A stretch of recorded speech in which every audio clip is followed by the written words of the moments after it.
morning, or depending on when you're watching this, good afternoon, good evening, or good night.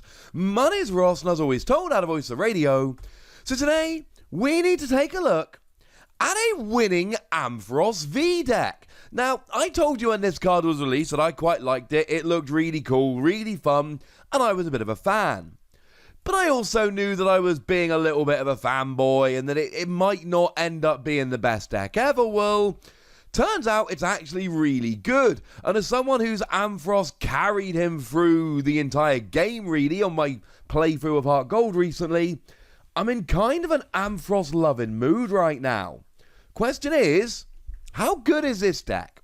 Now, Ampharos itself has, 210 HP on a basic is fine. But 1 metal, 1 colourless, 50 damage plus confusion. I'll be honest with you, that's not filling my heart with too much joy. But 2 lightning, 1 colourless, and you do 120 to the active, and 30 to each of your opponent's bench Pokemon that have any damage counters already on them. And this is fairly similar to Salamence, because of course Salamence for free energy just does 30 damage to each of your opponent's Pokemon.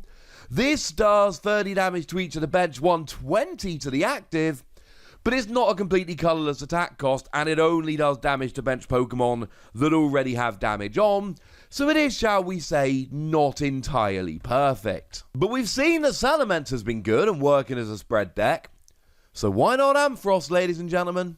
Why not Ampharos? I do need to give a shout out to the lovely Talonite X on Twitter here for hooking us up with a deck list. So Ampharos itself is pretty gosh darn good, but then the question becomes, of course, what are we actually playing it with? And it might not surprise you to know too much that what we're playing it with is Coughing and Wheezing. Now, Coughing and Wheezing both have an ability that says that if they are discarded from your hand when you play Roxy, you may put 1 damage counter on each of your opponent's Pokemon. Oh, well that's kind of convenient. Roxy, if you've forgotten, is a supporter card that lets you discard up to 2 Pokemon from your hand, drawing 3 cards for each Pokemon discarded in this way. So you use Roxy as your draw engine. You consistently discard Coughing and Wheezing from your hand, and every time you do, you drop 1 damage counter on each of your opponent's Pokemon. And then, of course, they've all got damage counters on, and if they've all got damage counters on, then you get to do a lot more damage. Oh, well, look how that worked out.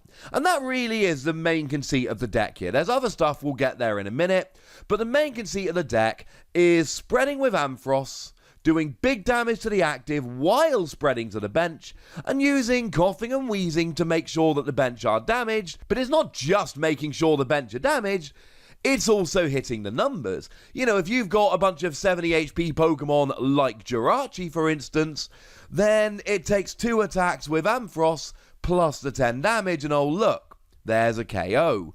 Any Pokemon that is 20 damage away from being KO'd, you play a Roxy, you bin a Coughing and a Wheezing, or 2 of 1 of them, and then all of a sudden they're not 20 damage away from being KO'd, they are being KO'd.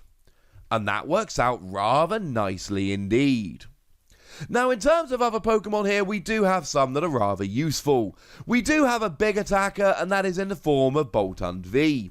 And Bolton V here does what Bolton V generally tends to do. For 2 energy, you do 10 damage base, plus 30 more for each lightning energy attached to all of your Pokemon. So if you can pile energy on, if you can get enough energy on the field here, Bolton can come in and sweep for victory, which is kind of cool.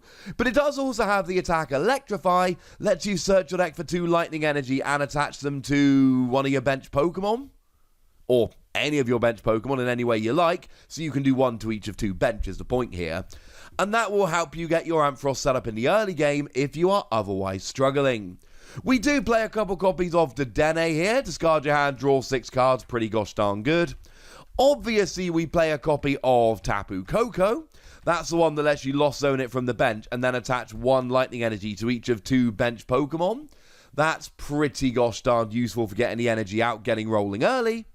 2 copies of Galarian Zigzagoon, and this should be something you probably saw coming, because of course, this drops damage down. And it's lovely to be able to deal damage using Roxy, but it's not always entirely possible. So here, we actually do have the option of just dropping Galarian Zigzagoon and bringing, one of your opponent's Pokemon into, yay, now I can hit it with Ampharos range. And then a couple copies of the aforementioned Jirachi.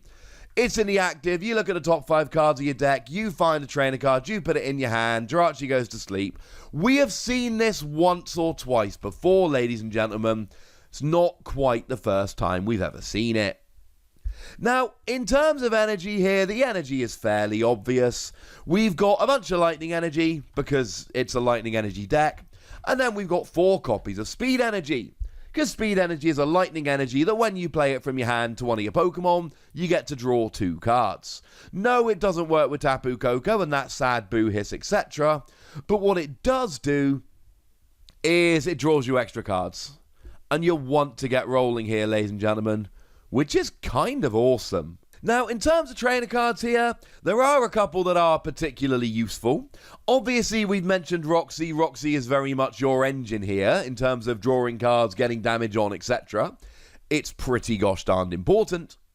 And then we see 4 copies of Electro Power. Now, Electro Power allows you to do an extra 30 damage to your opponent's active during this turn for your lightning Pokemon. And this is one of the things that lets Ampharos hit up to those bigger numbers. After playing a Roxy, free Electro Power, and you should be getting a one-hit KO on a Zacian while spreading damage to the bench. And remember, once you start spreading damage to the bench, Electro Power becomes a lot less important, because the extra 30 you would be doing for Electro Power, you're doing to the bench while using the attack. But that extra 30 damage can be huge for getting KOs on the active. And this brings me to these are the cards that are rotating part of the video, because we're also losing Thunder Mountain. Thunder Mountain is a stadium card that reduces your attack cost by 1 lightning energy. And obviously, Thunder Mountain plus Tapu Koko is how you can go second and get a turn 1 attack with Ampharos. I don't think this completely kills the deck. If you go first, you can't attack anyway, so as long as you get an attachment, you don't need Thunder Mountain. And even when you go second, we could play Energy Switch here. An Energy Switch, along with Tapu Koko, does let you get the turn 1 attack. Tapu Koko onto Ampharos and something else. Energy Switch from the something else, attach for turn, and you're off. I am not saying that this is a perfect result by any stretch of the imagination. I'm just not. It ain't perfect. But I tell you what, ladies and gentlemen, in lieu of having much else, I think this might be kind of important. It's definitely an option moving forward. But yes, we're losing Electro Power, and yes, we're losing Thunder Mountain, and yes, those are not ideal losses. I apologise. In terms of other supporters, we don't see a huge amount here. We've obviously got Boss's orders to drag a bench Pokemon into the active. That was, fairly important here, shall we say. We do see a couple copies of Professor's Research. Discard your hand, draw 7 cards. Most decks play it. And there is a copy of Marnie here. Both players shuffle the hand and put them on the bottom of their deck. And you draw 5 cards, your opponent draws 4.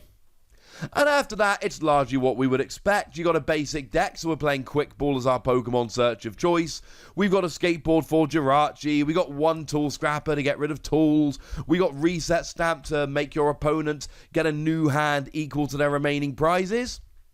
Great in the late game. And Switch to make sure you got the right Pokemon in the active, and a little bit of Pokemon communication to try and make sure you got the right Pokemon in hand, etc. Lots of stuff that we would usually expect to see. This is a weird kind of deck. It might be too combo heavy. The fact that you're playing Roxy in order to activate the damage, and if you don't play Roxy, you don't do a huge amount of damage. Maybe the loss of Thunder Mountain and Electro Power are going to be too much for the deck to bear when we hit rotation.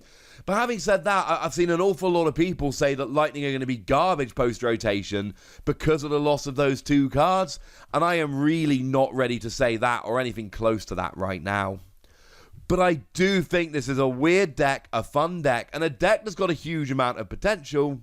So I'd be very interested to know where you come down on this. So let me know in the comment section, would you? Go nuts, be nice. And then make sure you like this video, subscribe to this channel, follow me on Twitter at the Wassy, and Twitch for some live action at twitch.tv/PTCGRadio. If you want to support the channel, get some bonus podcasts and all that good stuff, head on over to patreon.com/PTCGRadio, where you can do exactly that. But by far the most important thing, as always, look after yourselves till next time, would ya? Thank you very much for watching. My name's Ross, and you've been watching PTCG Radio.